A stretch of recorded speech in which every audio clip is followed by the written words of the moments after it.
有人把男朋友挂到了小区闲置群。闲置物品，男人，使用时间3年，成新率6.5成新，价格参考猪肉市价。我吐槽，人还能拆开卖？兄弟咧个大牙搞笑，法制栏目看少了，万一人是亲一块子一块，这一块那一块呢？星期五晚上，大飞来我家玩新上的恐怖游戏，玩到一半，我手机提示音响个不停，一看是个很久没人说话的微信群，景福小区二手闲置群。我大概是1年前刚搬过来的时候加进这个群的，那个时候陆陆续续会有人在里面发布一些闲置家具，后面没人说话了，群聊就被挤了下去，我也没有再管。直到今天，群里又有人发布了闲置，大概4、5条，看粉色的动漫头像，应该是个女生发的。才开始都是正常的，出二手的咖啡机、二手电磁炉、二手茶几，一直到他发出最后一样闲置物品。闲置物品，男人，使用时间3年，成新率6.5成新，价格参考猪肉市价。备注：180黑皮体育生，人长得还行，技术也不错，心比较花，不过已经被我调教好了，再也不会拈花惹草了，可以放心购买。这一波魔幻操作，直接把沉寂已久的闲置群跟炸鱼塘似的炸开了锅，咱们群友也成了你们小情侣推的一环。这啥操作？现在的小年轻都这么玩？妹妹，他怎么你了？没关系，把委屈告诉哥，玫瑰，玫瑰。大袜子，你这也没有说服力呀，整个照片来瞅瞅，群里你一言我一语，很快就99加了。可自从发布了闲置信息，那个女生就再没出来说话。我吐槽，这是整活的吧？像钓鱼贴，人肉又不是猪肉，还能按斤卖不成？大飞跟个二逼似的，咧着个大嘴巴笑。我说你纯是法制节目看少了，万一她男朋友已经亲一块子一块，这一块那一块了呢？说完，他抢过我手机，和其他人一块起哄。我买下来1斤666，兄弟，你是真勇看热闹，不嫌事儿大。大家没有想到，这次那个沉默良久的粉红头像竟然认真回复了。@A 栋1907，好的，我这就给你们送上来。先到先得，放心，一定给你们最好的部位。这时候我才想起来，加群的时候按照惯例，我给自己备注改成了我家的门牌号。我白大飞一眼，你看看你整的什么事？要是人家真的来了，要怎么办？顺着看了女生发布的其他闲置，我感觉有些不妙，好像每一个都是她在恋爱期间收到男朋友送的。备注：渣男给我送的咖啡机微波炉茶几，是希望我把它磨成咖啡用微波炉烤了，然后再放到茶几上慢慢享用吗？像是感情里遭到背叛，而后由爱生恨了，还有一点中二的气息，我看这人不大正常。大飞拍拍我的肩，安心，我赌不会来，而且咱俩大老爷们还会怕一小姑娘。就在这个时候，那个粉色头像给我发来了添加好友申请，备注是验货。我打算是添加上好友解释解释，没成想才通过那边就给我发来了几张照片，照片还在加载中，大飞已经急不可耐了，快看，快点开看看。可等照片彻底加载出来，我俩都傻眼了，咋全是背影呢？还有点模糊仪，怎么感觉全是偷拍的？真男朋友假男朋友啊？怕不是那种幻想变态。大飞吐槽到一半，眼神变了，看看照片又看看我今天的打扮。不是，老兄，我咋觉得他发的照片那么像你呀？气氛变得有些奇怪。大飞吞了一口唾沫，这事儿咋那么邪乎？女朋友还没有 get 了跟踪狂。我朝他冷笑2声，你小子还敢说邪乎？天雷下来也先劈你。照片确实是我的背影，而且就是这2天拍的，像是在小区内偷拍的。说起跟踪狂，我立马想到了我和大飞刚刚还在玩的恐怖游戏，那里头有个小 boss， 就是女性病娇跟踪狂，设定是会偷偷跟踪男性，幻想已经是恋人关系，求爱失败之后会将其分尸卖到肉铺，而玩家就是要操控游戏角色杀掉他。我靠，傻大的大飞的脸上难得出现了震惊。这么一说，确实像我还记得那个女 boss 会用特殊方式敲响心仪男人的门，好像是用刀背在对方的门上画爱心，发出类似指甲抓挠的声音，滋滋。我边想边点头，对，就是这个声音没错。大奔眼神变得惶恐起来，他用胳膊肘拐了拐我，这声音不是我搞出来的，你听，门口滋滋。房里的空气瞬间凝滞，在我和大飞没有说话的空当，那诡异清晰动静简直就像在我心上滑。大飞这时候怂了，要不咱假装不在吧？我还没吱声呢，一阵急促的手机提示音仿佛我剧烈的心跳，果然是粉红色头像发来的。我到了哦，我知道你们在里面，不开门是想赖账吗？靠！大飞吓得发出鸡叫，给我手机甩飞了出去。我直接给了他一拳，有病啊！要扔你自己的。不过有一点非常奇怪，粉色头像每次对我说话都用你们，难不成是一直在监视着，所以知道我们是2个人？我环顾了一转四周，有种说不上来的恶寒感，好像我们的一举一动都正被看不见的眼睛窥探。就在这个时候，屋里响起了正常的门铃声。我和大飞对视一眼，决定先去猫眼里看看。不知道为什么声控灯没有亮起，外头确实站着一个人，可由于走廊的昏暗，我们瞧不清对方的五官，只能依稀看见对方手上端着个什么东西，类似蛋糕。我们晚上玩恐怖游戏玩出幻觉来了，对方手里根本没有什么刀，也是人在感到害怕的时候会朝恐怖的方向联想。可就算外头的人不是什么游戏里的 boss， 也肯定不正常呀，不然怎么会在二手市场贩卖男朋友，还大晚上抬着蛋糕来陌生人家敲门？我和大飞对视一眼，顺手抡起了一旁的灭火器。我用眼神告诉他，待会儿我开门，有什么状况咱们直接上。大飞眼神坚定，看着我默契地点了点头。按下门把的手心开始冒汗了，这简直比恐怖游戏还要惊心动魄。门打开了一条缝隙，室内的光微微洒到昏暗的走廊上。我看到了一张奇怪的脸，准确来说好像根本没有脸，那原本应该安放脑袋的肩膀上空荡荡的。还没反应过来呢，咕噜咕噜，在什么重物掉地的声响过后，他滚到了我的脚边，好像是刚刚猫眼里对方抬着的蛋糕。大飞在我身后，叫声却比我更大。他娘的，见鬼了还是无头鬼！几乎是下意识，我一脚就给滚到我脚边的人头踢了出去。就在刚刚咕噜咕噜的声响过后，一个圆形的重物滚到了我的脚边，头发、鼻子、嘴巴，还有和我四目相对的眼睛。我猛踢一脚过后，人头撞在墙壁上，紧接着四分五裂。我蹙起眉，越看越不对，怎么还有些黑色的紫？脑子里长紫。大笑声渐渐盖过大飞的惨叫声。苏杰抬着手机往走廊的视野盲区走了出来，他娘里娘气的模仿着大半的惨叫，眼泪都快要笑出来了。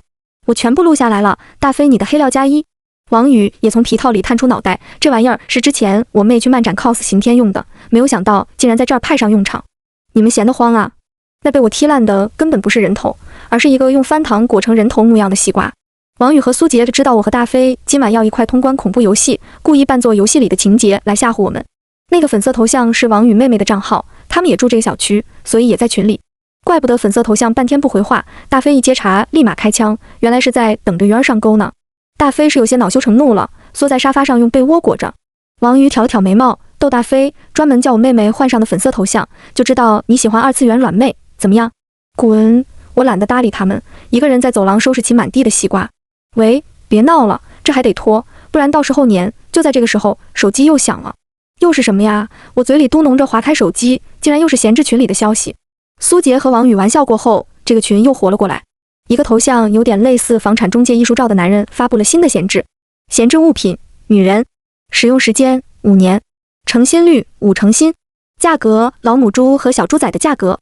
他还在群里点了我名 A 栋1907，我这也有，你还收不？回个话。看着闲置二手群里的新信息，王宇和苏杰摇了摇头。清汤大老爷，这个和咱们绝对没有关系。而且这样说话，把老婆比作老母猪，还说肚里的是野种，被我妹看见，她不得抡死我。和刚刚王宇还有苏杰的搞笑氛围不同，可能是那男的说话太难听了，群里也没有人在开玩笑了。A 栋1008，就算是玩梗也适可而止吧，你这样说自己的老婆未免太难听了一些。B 栋0611，是啊，这根本就是歧视女性，侮辱性用词吗？ A 栋2809，群主在吗？把这个人直接踢掉，咱们群里又不是没有女的，还有刚刚开玩笑的那个也踢出去吧，搞这些不良风气，万一小孩学去怎么办？群主也被艾特了出来，他觉得开这种玩笑确实影响了社区的和谐，反手就给王宇妹妹还有叫朗月清风的疑似房产中介男一刀踢掉了。不是，这哥们也太愣了一点，开玩笑也要好笑嘛，群里又没有他熟人，他在这玩什么梗？王宇和苏杰边笑边从我冰箱里薅出我珍藏的啤酒，很明显他俩根本不觉得那个叫朗月清风的人是认真的。我心里有一种说不出的别扭感，总觉得怪怪的。朗月清风说话的方式比较生硬，就是这种生硬感反倒让我觉得有点真。还没来得及把我的疑惑说出口，王宇手机响了，来电显示是王宇妹妹的名字。王宇满不在乎地接起，可听到那边声音的瞬间，他表情倏地变了。他猛地站起身来，手里的啤酒都摔掉在地，说话的声音夹杂着微微颤抖：“你别出去，千万别出去，我立马回来。”电话那头，王宇妹妹说家里进了人。刚刚一个男的一直不停加我好友，我拉黑了。没过多久，我就听见了敲门声，是不是那个什么朗月清风？对，他现在把自己锁到了卧室里，可以清楚地听见客厅里有人在翻翻找找，声音很大。哥，我好怕，我真的好害怕那人拉掉了电闸，现在整个房子里都是漆黑的，我有种脊背发寒的感觉。王宇妹妹既在小区的闲置二手群里，又在小区的业主群里。那个叫朗月清风的虽然被闲置二手群踢掉了，可如果他是业主，那肯定也在小区业主群里。而王宇的妹妹在小区业主群里的备注就是他们家的门牌号。假设朗月清风真的是个杀气变态，就不能用正常人的思维去判断了。他在看见王宇妹妹发布闲置信息的时候，以为是同类，被踢出群聊后反应过来别人只是玩梗，肯定会恼羞成怒，循着门牌号找去打击报复，也不好说啊。那我妹现在相当危险，王宇二话不说冲了出去，我们想要追她，可电梯已经下去了，没办法，只能先在上面报了警。这离警察局很近，这样的情况警察局出警的速度应该非常快，我们先不要着急，估计王宇到楼下的时候，警察也差不多到了。苏杰食指交叠着煮在茶几上，下巴止不住的打颤。这个玩笑是我要开的，王宇他们只是配合。要是王宇妹妹真的出了问题，安慰的话还没有说出口，苏杰手机上收到了王宇的来电。老苏，我在楼下遇到警察了，我们一块儿上去，我把所有事儿都和警察说了，他说叫你们先不要离开，这很有可能是严重的刑事案件，而且对方大概率精神有问题。到这儿，苏杰总算松了一口气。可他电话刚刚挂断，换我这头电话响了。你好，刚刚是您报的警吗？我是片区的民警，现在我已经到了警服小区 B 栋，楼下并没有遇见任何人。恩先生，您在听吗？麻烦你告诉我一个你家的具体位置好吗？大脑一片空白，我能感觉到脑袋里有什么东西轰的一声爆炸开来，紧接着耳朵里也开始响起了尖锐的报鸣。电话里的这个人才是警察，那刚刚带着王宇上楼的人是。我将情况原本复述，警察那边叫我先不要着急，现在这个问题相当严重，已经不是你们市民能够插手的程度了。我安排同事去你给我的那个地址找你朋友，你们不要下楼，除了警察之外，也不要给其他人开门。现在我会上来你家和你们了解一下详细情况，我同事那边有进度了，我也会第一时间告诉你们。警察的电话挂断之后，我们3个人面面相觑，空气都仿佛凝滞了。完蛋了，真遇上变态了。王宇不会有事吧？肯定不会有事的，不是说了，真警察已经上去了吗？而且他好歹也是180的大高个，年轻力壮的，要是和搏斗起来，不见得会占下风吧。正说着呢，我家门铃响了，肯定是刚刚联系过的警察苏杰，着急忙慌要过去开门，却被大飞拦住了。他就跟智商忽然上线似的分析起来，你们刚刚说我被吓破胆了 ，No oh no， 那是我在思考 ，OK。说着，他望向我，老张，刚刚你接到警察的电话，在我记忆里说七说八的，最后只说了王宇家的位置，根本没有说这儿的位置。你们想想，这种情况下，警察怎么可能那么快上来呢？除非他不是警察，是闲置群里的朗月清风，所以本来就知道咱们位置。大飞一说，我汗毛都竖起来了。所以那个朗月清风其实先一步离开了王宇妹妹家，转头把目标放在了咱们这儿。我能看见苏杰脸瞬间白了，也就是说，屋外按门铃的这个人不一定是警察。王宇是真的和警察上去了，而真正危险的是我们。叮咚叮咚叮咚，就在我仨讨论正激烈的时候，外面又响起了按门铃的声音。见我们久久没有回应，外头的人开始急躁起来。他好像是用什么东西泄愤一般，狠狠砸在我家门上，动静大得吓人，仿佛外面不是一个人，而是一只野兽。这种架势我们也是第一次见。苏杰一副后怕的样子，朝大飞竖起大拇指：“你厉害，我服了。”就在这个时候，吱呀，我听见了一阵微弱的开门声。我家隔壁邻居好像打开了门。我记得对面住着一个已婚的年轻女人。她老公常年出差，所以她总是一个人在家。她瘦瘦小小的，也不爱与人发生争执。唯一一次和她打照面，还是因为她做了菜，想让我品尝品尝。肯定是我们家一吵再吵，她实在受不了了，才想出来理论2句。可她不知道，现在门外有个变态，还来不及阻止，外头响起了一阵打砸摔的声音，紧接着传来了女人的尖叫和求救声。没有时间再犹豫了，我又拿起了刚刚扔掉的灭火器，深呼吸2口。去他妈的变态，什么变态都和他拼了！我没有想到，准备好的武器根本没有派上用场。那个变态已经逃跑了，只剩下隔壁女人一个人躺在门口。她额头处被磕伤了，流了不少血，面颊其他地方也有伤。刚好我家有医疗包，我先给她扶进来，打算做一下简单的处理。大概是处理伤口的时候，额头有些刺痛，她从昏迷中醒了过来。她眼神里充满了惊恐，就像一只受了惊吓的小鹿，死死拽着我的衣袖。刚刚有个疯子站在你家的门口，不断用板砖砸你家的门。他的眼神真的好恐怖，我感觉不像一个正常人。我根本不敢挣扎，只能不断的求饶，求他放过我。苏杰有些激动，他往哪跑的？消防通道。喝了一杯水之后，女人终于缓过神来。我姓李，应该比你们年长不了几岁，所以你们叫我小柔也可以。谢谢你们救了我。我有些不好意思向他解释了原委，是我们说不好意思才对。现在的情况，你一个人在家太危险了。要不你把你老公电话告诉我，或者亲戚朋友也行，我帮你联系他们。小柔向我摆了摆手，这样太麻烦你了。不用，没关系，我去隔壁拿我手机打电话联系好了，你们也要注意安全。苏杰是最不好意思的，他自告奋勇要陪小柔回去拿手机。待会儿你打完电话之后，和我们一块来这个房间吧。放心，我们都是3好青年，等到你家里来人了，你又回去，这样安全些。小柔点了点头，和苏杰一道回去拿手机了。房里又只剩下了我和大飞，我缓和气氛，笑着给了大飞一下。我觉得问题不大，现在既然警察已经介入了，肯定没有什么问题了。那个男的就算插翅也难飞，没准这事儿要是真的上新闻，咱们还能被记者采访呢。可大飞从刚刚开始就整出了一副被福尔摩斯附身的状态。他摸了摸下巴，眼神犀利。我觉得还有一点。啥？大飞眯起眼睛看向我，你接到的上一个警察来电，出警的民警是男是女啊？被大飞这么一问，我还真就回忆了一下。那个声音比较粗比较哑，可现在回忆起来也不完全像男人的声音，要是一个女人刻意模仿的话，也不是达不到，对，就是这个。大飞大喝了一声，把我都吓了一跳。人是会被潜意识以及刻板印象误导的。在我们的刻板印象里，出警的民警一般都是男性，加上对方刻意模仿，声音比较粗，你肯定就觉得对方是男人了。不是，唠那么半天，你到底想说什么？其实我心里猜到了大飞究竟想说什么，只是一直不敢确认。我觉得你那个女邻居什么小柔很奇怪啊，正常人听见楼道外头的恐怖噪声会打开门看吗？顶多往猫眼里看看吧。而且怎么我们一开门，坏人就跑了？他说人往消防通道跑了，可我连点脚步声都没有听见。你的意思是小柔和朗月清风是一伙的？大飞想了想，我觉得很有可能，但这也太巧了，这么晚事儿一重接一重，我感觉 CPU 都烧了。忽然我想到了什么，看向大飞，像你刚刚说的，人是会被刻板印象误导的。我们总觉得是杀妻，可朗月清风的闲置里根本没有提到老婆或者妻子之类的字眼呀。看过恐怖电影的都知道，夫妻档变态多的要命，所以也有一种可能，就是俩变态绑架了一个女人。大飞摩挲着下巴，有这可能。我先打了个电话给苏杰，那头显示无法接通。我望向大飞，苏杰去了多久了？大飞低头看了一眼手表，有10分钟了。我俩表情一样难看，就隔壁拿个手机而已，需要10分钟吗？我和大飞的计划是先不打草惊蛇。我去敲门，大飞躲在旁边，待会儿一有人来开门，不管是小柔还是别人，只要不是苏杰，都直接用灭火器打晕。咚咚咚，我紧张地敲了3下，用眼神示意大飞准备好。可我们完全没有想到，来开门的是苏杰。大飞抬着的灭火器没收住，一紧张甚至砸到了自己的脚。苏杰看着我俩满脸疑惑，你们在做什么妖呢？还不等我俩解释，小柔在里头热情地招呼我们，都来了呀，快进来快进来。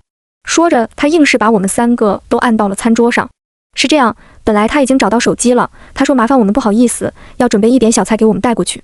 和大飞有些疑惑地对视了一眼，趁着小柔在厨房忙活的间隙，朝苏杰小声问道，他屋里就他一个人吗？苏杰被我问懵了，咋了？刚刚陪他找了一下手机，可以确定卧室里客厅里都没有别人，你自己不也知道他常年独居，难道是我们想多了不成？小柔在厨房里忙活，由于柜台的遮挡，只能瞧见她的上半身。她好像心情不错，嘴里哼着小曲儿，气氛竟然莫名有些和谐。就在这个时候，我手机响了，电话那头王宇的声音有点喘，你们都在一块儿吧？我这没事儿了，警察来取证过了，只是门被撬开了，客厅被翻找了一下，之前物品都没有丢失，果然凶徒的目标是人。说着王宇压低了声量，话说技术部那边有一个我的老同学，我跟你们讲件怪事儿，据说那个 ID 叫朗月清风的，就住你隔壁斜对门。王宇这话一出口，我感觉整个人都发麻了。喂，老张，你还在听吗？1908没错吧？你家是1907吗？举着电话的手还僵在半空，那头一直在厨房忙活的小柔弄好了，她手里抬着盘子朝我走来的时候，脸上笑盈盈的。其实咱们也算有点渊源，我记得我半年前还叫你喂我试吃过菜。说这话的时候，小柔眼神有些陶醉。我刚刚结婚还很幸福呢，我第一次尝试给家里人做菜，你说很好吃。我记得说着，她将一盆类似粉蒸肉一样的东西摆到了我们3个面前。原本是想着给你们带过去当小菜吃的，不过我有些不自信。你上次说我做的好吃，可到现在我大概也没有什么进步吧？不然我老公为什么不愿意回家吃饭呢？说这话的时候，小柔的表情微微有些变化。苏杰完全被蒙在鼓里，听到这个的时候还好心安慰呢，闻着就很香呢。那是你老公没福气，别放在心上，是吗？小柔又笑了，那太好了。既然这样，你们来帮我试试这道菜吧，试试我现在做出来的口味能不能留住我老公的心。虽然感觉有些奇怪，但出于礼貌，苏杰还是拿起了筷子。好，那我就……他还没把肉放进嘴里，大飞一把打掉了他的筷子。为了缓和气氛，大飞故作镇定地挠了挠头。这不是咱们不吃啊，主要是你懂的，胃是情绪器官。现在咱们都在担心外面那个变态，实在吃不下东西，不好意思啊。苏杰以为大飞疯了，刚刚想发难，却发现小柔似乎有些不大对劲。他整张脸肉眼可见的黑了下来，双手握成了拳。怎么你们不愿意试试我做的菜吗？你们就跟我老公一样，也觉得外头的菜好吃吗？可是你们明明都在群聊里要了别人的肉啊，难道可以要别人的肉，就是不可以要我的肉吗？我心里咯噔一下。他说的是那个二手闲置群里苏杰、王宇和我们开的玩笑。按照他的口吻来说，那个闲置是他发的，那也就是说朗月清风这个原本属于她老公的账号现在在他的手上。看来我们之前又想错了，并不是什么变态杀人魔夫妻档，而是惩罚偷吃负心汉的人妻。那么他在二手群里贩卖的女人就是救我，救命救命。就在这个时候，厨房那边传来了男人的小声求救声。我整个人仿佛被一盆冰水从脊梁浇下。小柔家的厨房是开放式的，很容易让人以为里头没有人。可如果里面的人是睡着躺着斜靠着呢，外头根本看不见。哎呦呦，小柔惊呼了一声，被你们听见了？这可不行呢，这可是今晚的神秘主菜呢。既然这样的话，咱们也就不要耽搁了，迅速开始今天的重头戏吧。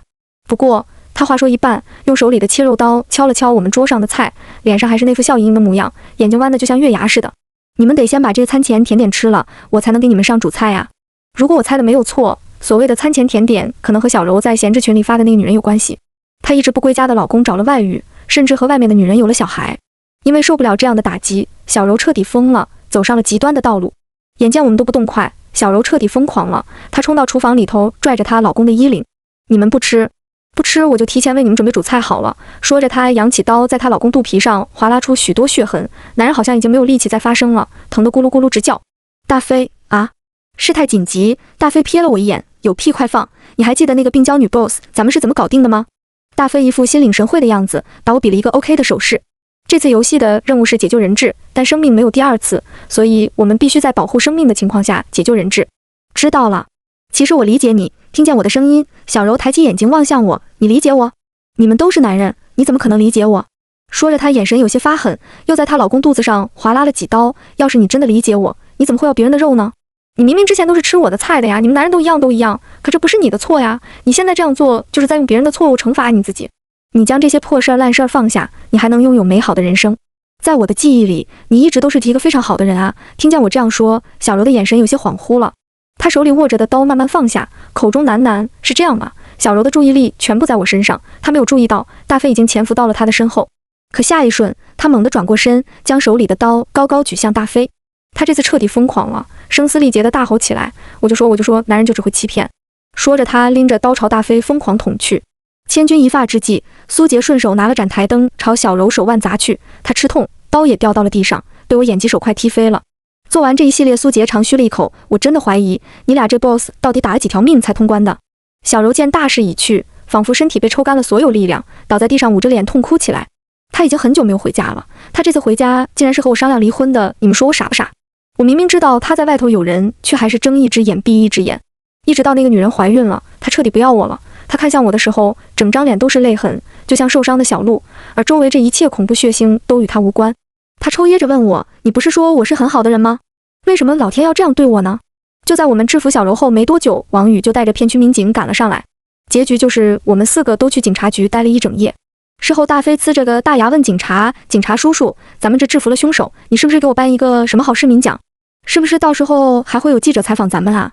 警察翻了一个大白眼，没有受过就不错了，还想要讲危险的时候你们确实勇敢，不危险的时候你们就是最大的危险，结果都快可以走了。大飞这一问，咱们又挨了一顿教育。事后我回想起小柔问我的那个问题，那时候我喉咙发干，迟迟没有回复。在某种意义上而言，遭遇背叛的人本来就是受害者。大飞一把揽住我，我说你小子想那么多做甚？不管是多大的受害者，他杀人了，那么死者和他都不会再拥有未来了，这是他自己的选择，所以这样的人不值得同情。我一把打开大飞的手，狐疑地看向他，你现在说话一条一条的，怪有道理。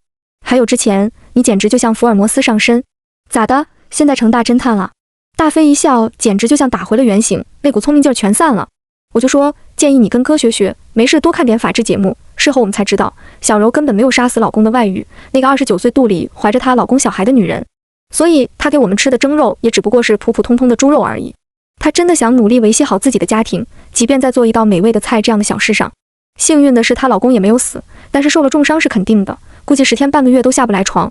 遭受老公出轨而后又要离婚的打击，小柔有些精神不正常了，估计律师会根据这一条来进行评估，就算判刑也不会判得非常重。后来我们4个在聊起这个，都是唏嘘和感慨。大飞又开始故作深沉了，没有狠狠的打击报复，或许对小柔来说是件好事。看来小柔在最后还是坚持善良，放下仇恨，才能走向更好的未来。希望小柔也能获得崭新的人生。我点了点头，又想起了小柔的样子，瘦瘦小小的，说话声音也不大，眼睛笑成月牙，请我品尝她的新菜。那一切就像一场不真实的梦境一样啊！希望大飞的希望能成真。